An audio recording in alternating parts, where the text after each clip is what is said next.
Senator Josh Hawley, RMO, said on Thursday that he will try to remove a requirement that the Pentagon rename bases named after Confederates from a mammoth defense policy bill.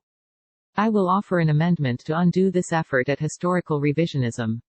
I will offer it not to celebrate the case of the Confederacy but to embrace the cause of union, our union, shared together as Americans, Hawley said from the Senate floor. It is time for our leaders to stop using their position here to divide us. Let us work together instead to build on the history and the responsibility that we share as Americans to continue that unfinished work of this nation, he added. The Senate Armed Services Committee agreed to include an amendment to the National Defense Authorization Act (NDAA) that would require the Pentagon to rename bases and other military assets bearing the names of Confederate leaders. The language included in the Mammoth Policy Bill creates a commission to come up with a plan for renaming bases and other assets. At the end of 3 years, the Pentagon shall remove all names, symbols, displays, monuments and paraphernalia that honor or commemorate the Confederacy or anyone who served voluntarily in the Confederate Army, a committee staffer said. The decision to include the amendment in the defense bill puts lawmakers on a collision course with President Trump. White House Press Secretary Kayleigh McEnany told reporters on Wednesday that Trump would veto an NDAA that required renaming the bases.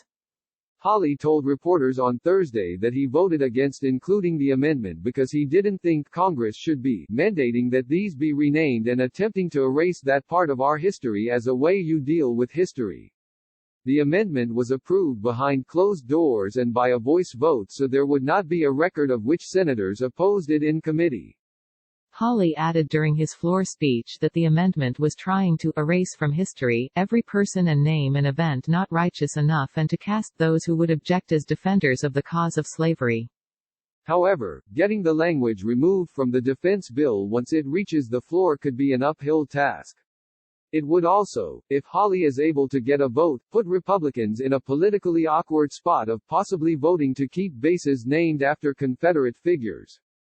Senator John Thune, SD, the number 2 Senate Republican, said he was unaware that the Senate Armed Services Committee voted to include the amendment in its bill and that it would be hard to change it on the floor.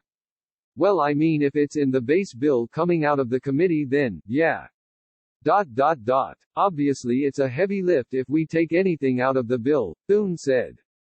The Senate, in recent years, has struggled to hold even a handful of votes, if any at all, on amendments to the NDAA because of a stalemate on which amendments get votes.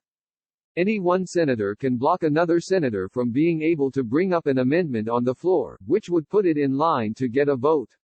Senate Majority Leader Mitch McConnell, R.K., could file cloture on an amendment, but he's given no indication he would be willing to do that for this issue. After a closed-door GOP lunch on Thursday, McConnell sidestepped saying if he supports the amendment. That will be up to the committee to decide, he said.